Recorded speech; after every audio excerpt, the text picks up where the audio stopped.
Okay, here we are back from doing Dovetails. This is Papa's Workshop for Adam, Brady, Luke, and Brenna. This is part 2. I broke this into 2 videos since it was kind of running kind of long. So we'll pick up where I left off. Bye. All right, so we got all of those cut. Okay, so we'll set this one out to the side. We're going to work on just this one. So now we have to remove the shaded areas that I have in there. Those are going to be where the pins go, right? These are the tails that we're cutting, but we have to remove that waste. And again, there's multiple ways of doing that. Like I said, if we were doing these in the bandsaw, we could make little short cuts and remove most of it, but then you still have to, whatever you use, you can use a coping saw if it were big pins or big holes where the pins go. We could use a coping saw and scoop most of that out of there. But you still have to take a chisel and clean up that edge so that it's straight. Since this is only a 1/2 inch thick and it's soft poplar, we're just going to chop these right out to begin with.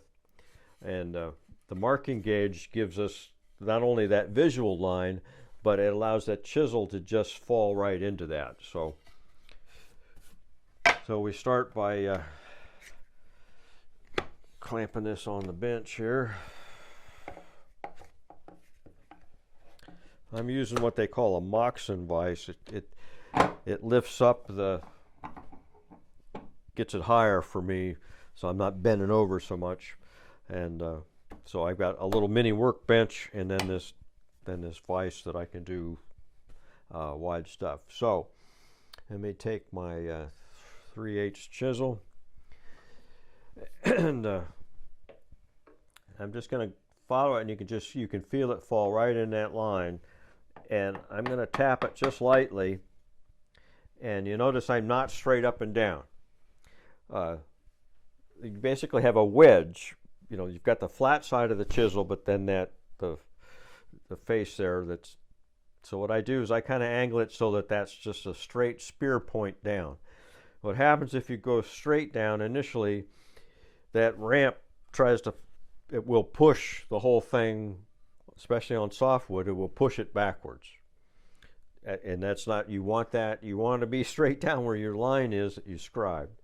So my first cut, like I said, I just kind of split it and just a light tap to break the fibers on the top, basically making the marking gauge a little deeper. And now I'll take a narrower chisel, in this case a 1/4 inch, and just make a little, remove some of the waste right in front of that cut. So now I have a ledge there that will help me, will keep from knocking that backwards. So now I can go down a little deeper.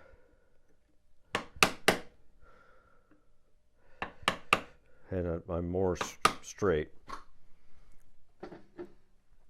And now I'm taking a 1/8 chisel out to the front of the waist, and I got to knock out that whole piece. So we just have to continue down like that until we get about halfway. Then we'll flip it over and do the other side. So that way you won't tear out anything on the face of the board or go through your bench.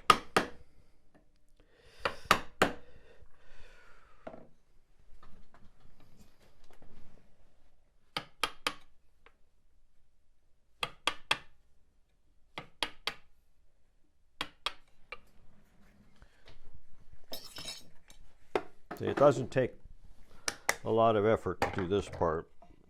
Like I said, the big secret so far is being able to saw to a line, and it becomes more important when we do the next step, when we've traced out the pins, and we have to be on those lines. Again, make sure you fill in where your waist, when you're doing multiple of these and you're doing pins and tails, you can get confused pretty pretty easily. So same thing, kind of lean it back a little bit.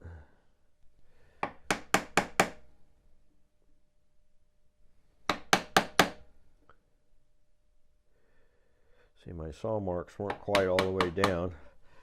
I couldn't really see. I should turn the light on better. So same thing, go to the 1/4 inch, just take a little wedge piece out.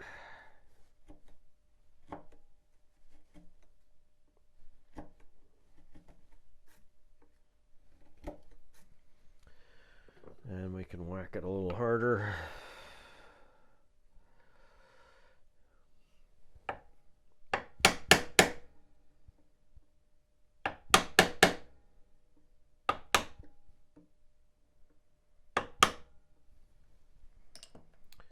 Eighth-inch chisel. Like you see, if you went any narrower with the pins, you'd have to have really small chisels to get in there. So like I said, that's about as small as I care to get. And if that angle was a 4:1, it'd be smaller than my 1/8 inch at the top. So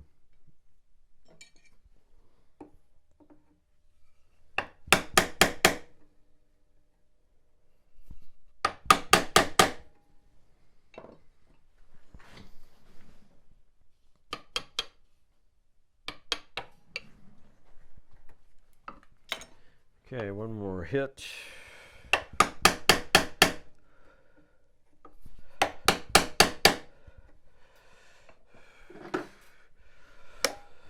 Okay, now we got to do the top and the bottom.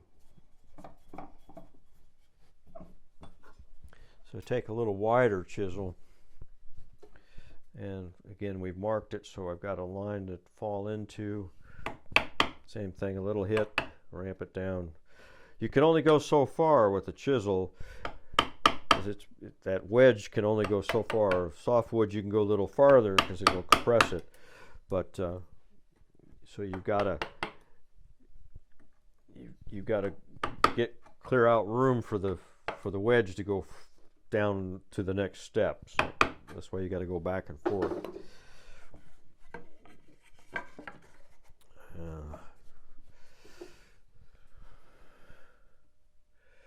So I'm using a chisel that's wider than the board, so I got it all the way across. Yeah, I hope you can see this.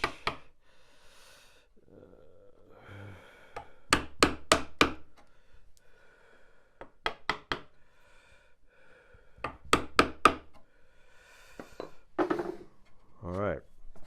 Now we still got some waste in there. You don't use your chisels as a pry bar. I just use a screwdriver or something and get those out of there.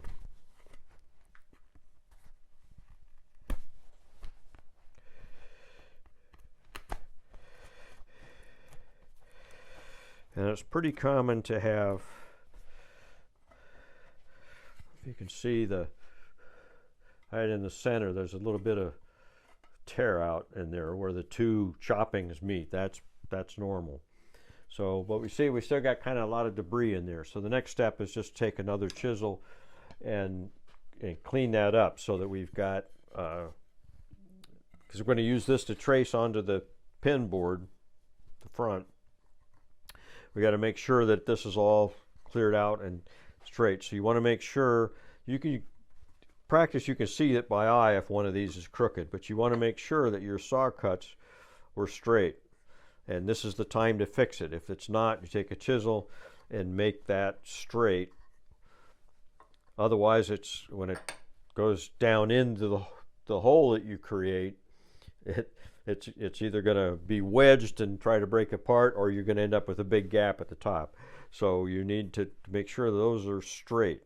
That the angle down doesn't matter because you're going to trace it onto the other. But so this much is, so I take this. I use this Japanese chisel. It's got this profile. It's really steep, so I can get in there without, I want to get those corners cleaned out where the saw didn't go all the way. I didn't quite all the way down. So just a matter of cleaning those out, and then we'll be ready. All right, it's all cleaned out. And what I should have shown you was we want the two edges to be equal. We don't want any hump in the middle, or it won't seat all the way. And that end grain that's in between the tails has no value as far as gluing goes. So I will take, when I'm cleaning that out, I will head downhill a little bit until I get to that center where that chip out was. And I do that for two reasons. One, I know then it's not going to be humped in the middle, and then I'm going to be resting on those two edges. And the other is that way I don't blow through and knock out something on the front of on the other side of the board that I don't want to. So I'll do that kind of from each one, and in the ends. Then I'll flip it and do the other side, so I end up with a shape, both going down to a point. And it's not a lot. I mean, you don't need to go 1/8 of an inch or anything. It's just a slight, so I know it's not crowned, and it's enough to keep the chisel from going all the way through. So now that we've got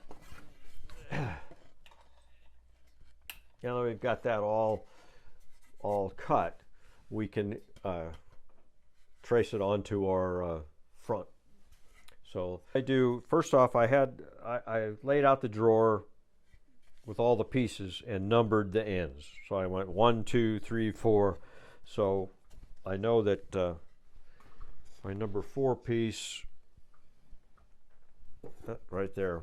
So I got 2 number 4s are going to match up. So I put it inside that way. So I got the slot there. And I'm going to put that in the vise here, but I'm going to flush it up with anything. I'm just going to use the other end. So now I know it's sticking up above at a known height above the bench. I'm going to use that same spacer, put it out there, and I'm going to use a piece of drawer bottom stock. I'm going to stick that in the slot, and I'm going to use that to line up the two ends. I'm going to put a weight on it so it doesn't move around a whole lot unless I push it. Now this is the critical part of doing dovetails.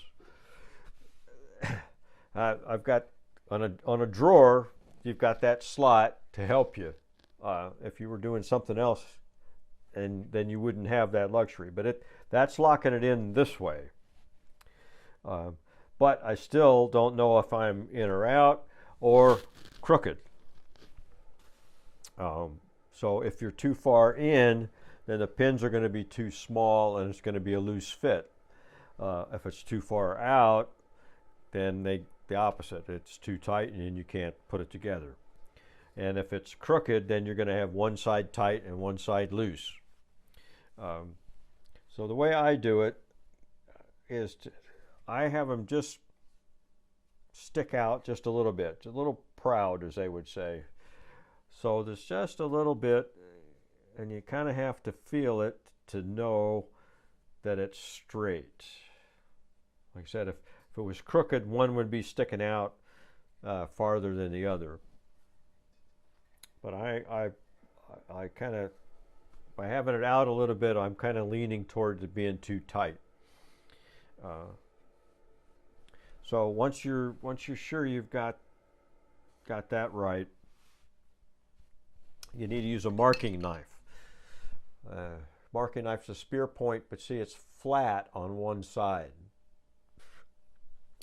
and it's sharp, very sharp.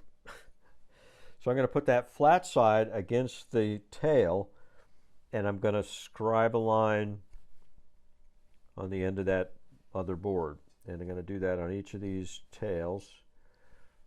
And then I'm going to flip it and do the other side.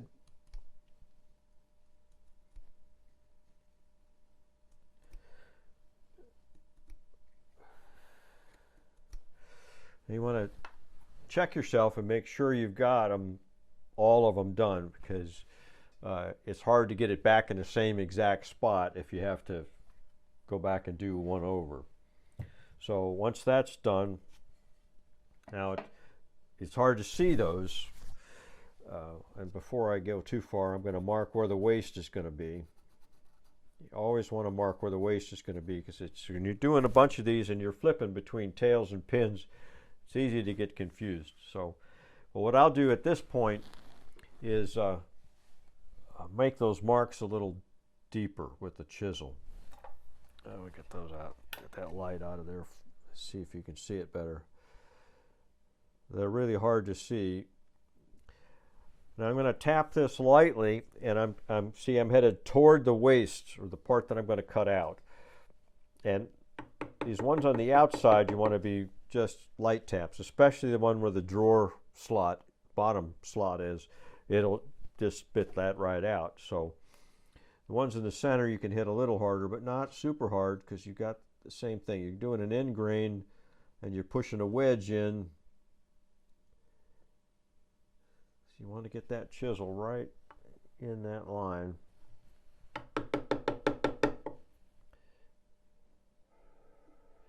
This does two things. One, it makes it easier for my old eyes to see the line where I have to saw. And two, it helps, the saw will tend to follow that deeper groove, so it helps me keep it straight. So now I'm going to raise this up a little bit, and we need to make our lines. We've already did our marking gauge in there, and so now we need to draw the line straight down. So this is the opposite of what we did with the tails. The tails, it was straight across this way but angled down. Well, now it's going to be straight down but angled this way. So but again, we got to follow, when we saw, we got to follow the 2 points, follow the 2 lines.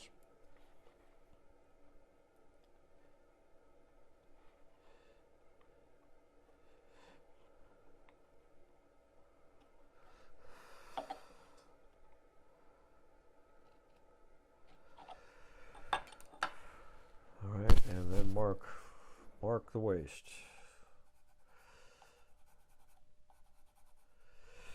Now, here's a tip that when you're first starting out, the hardest thing with a saw is getting it started where you want it to start.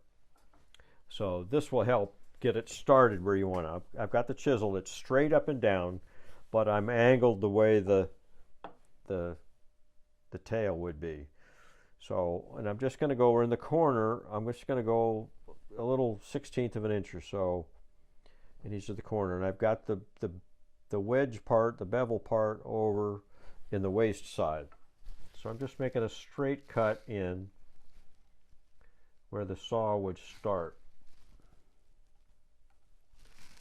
Then we're going to come back and take off that corner.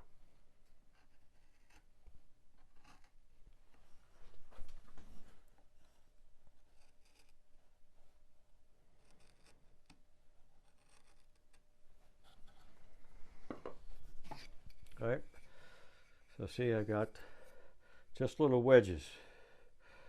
When the saw will fit right in there and start right on our line. You still have to steer it, get it started, it's, you know, in the straight line, but that will help you get it started. So it's just a matter of cutting, following to the line just like we did before, except these are a little more critical. So if you want to make an error, you're cutting to the waist side of the line. You actually want to just barely be the saw cut just touching. You don't want to go right down the center of the line. You want to go, you're going to be over on the waist side. And if you want to make an error, go too far to the waist side, you can always shave a little bit off. So I'm just right in there, and I'm just going to follow those lines.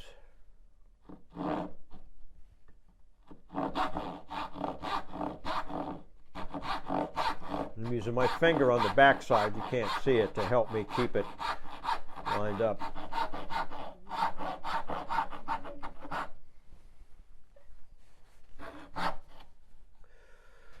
So it's just a matter of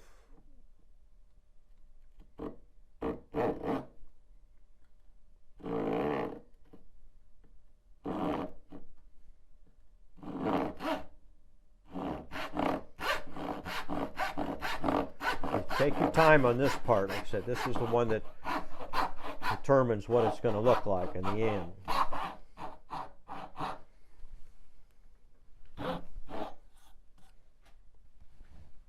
Okay, so they're all cut. So now it's a matter of chopping the waste out, just like we did in the other. What I do on the pins here is I start on the fat side. You're going to go halfway down like before, and then you flip it. So then when you do that last little bit, and the waste will go down out the bigger hole instead of wedging up into the tighter hole. So I'll clamp this down.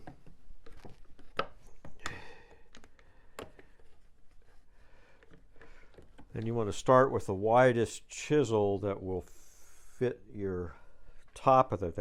The hole gets narrower as you go down, but we're going to use this wide one at first to get a nice straight line across there. Again, I got to feel to get into the notch. And just like before, we'll go in a little bit just to start our line. And then we'll switch to a narrower chisel.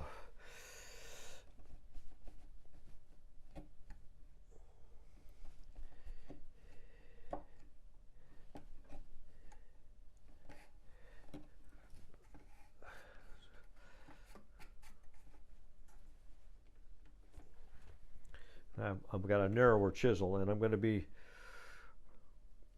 in the center, but I got to angle it the way the cut is going on either side.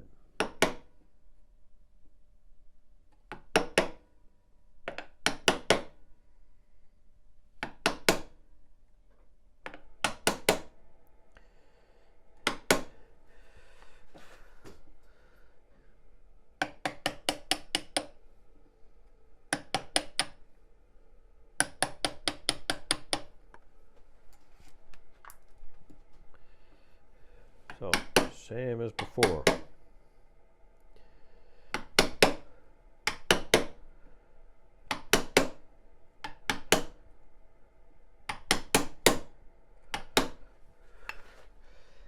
And you notice I'm kind of I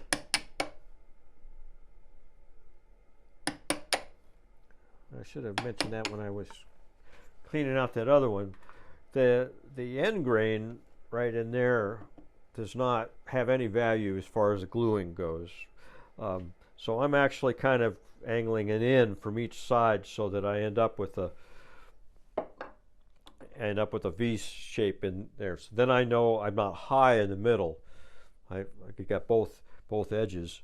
So when I'm trimming, I'll trim the same way. I'll show you that.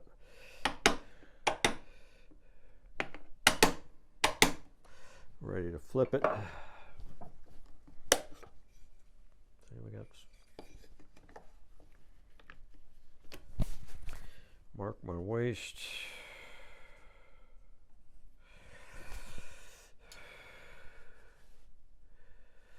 It's a little narrower. I'm going to use the 1/4 inch. Since I got an angle in, I want a little narrower cut. And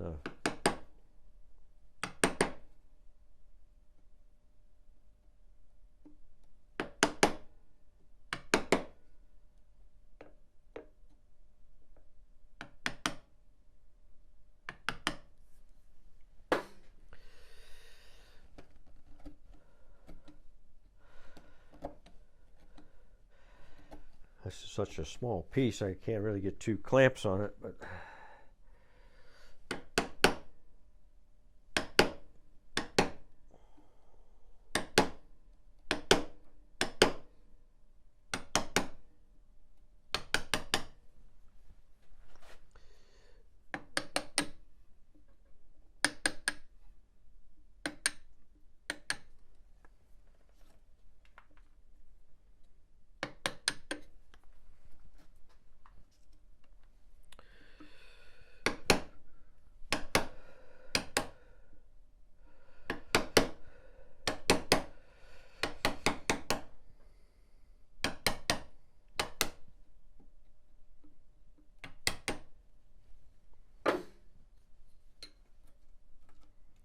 Okay.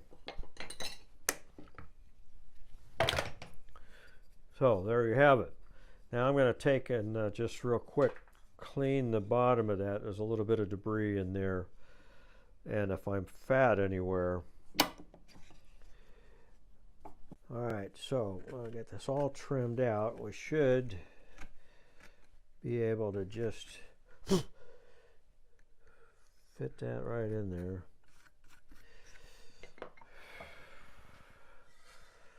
Alright, so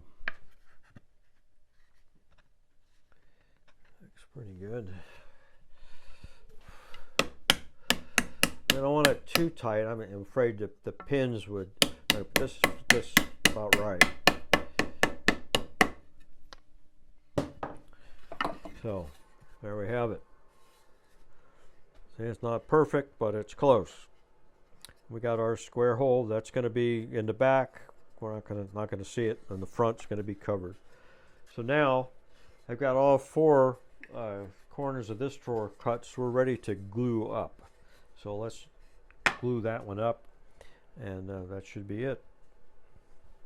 Okay, I got it all laid out to glue up. I'm just going to use yellow glue, and got my little glue dish here. I'm just going to put a bunch of glue in there. And the only thing we need to glue are these faces right here. That the end grain doesn't have any glue strength, so there's no need in gluing the faces. Just put some glue on each of these little tabs, and that's it. You can do it the same on the other. These are easier to get to than the tails are. The space is a little bigger.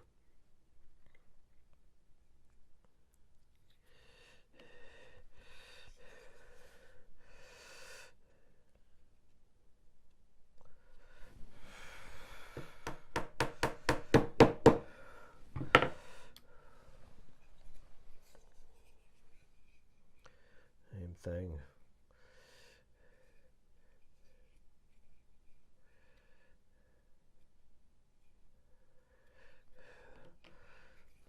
You got tight dovetails and you're putting glue in. Sometimes it's hard to get them all the way down because of the glue. So we got to put our. I finished another drawer, and I measured the size for the bottom. So I cut them all. Measured the inside of the drawer, and then added the slot is 3/16 deep, so I added a 3/8 to the dimension. Since this is plywood, it won't change in size like a solid wood. We would have to do something different to allow a solid wood bottom. Usually what they'll do is the back will be flush. There won't be a slot in the back. It'll let the bottom go out in the back. We'll probably do some furniture like that later. We'll go over that part.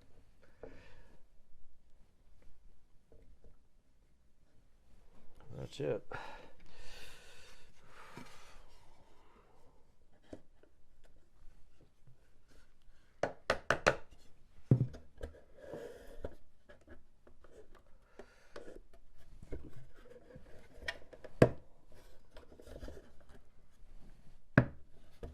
Come on.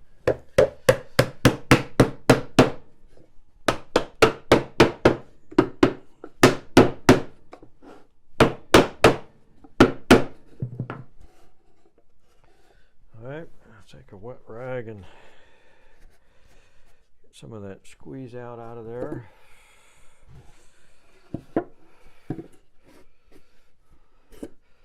These are tight enough you don't really need a clamp, but you can pull them together with a clamp. Sometimes, like I said, it's got a hard time getting them all the way down with the hammer. But there you have it. So we have a drawer. Well, when that dries, we'll sand it off and we'll be ready. So until next time, you guys enjoy.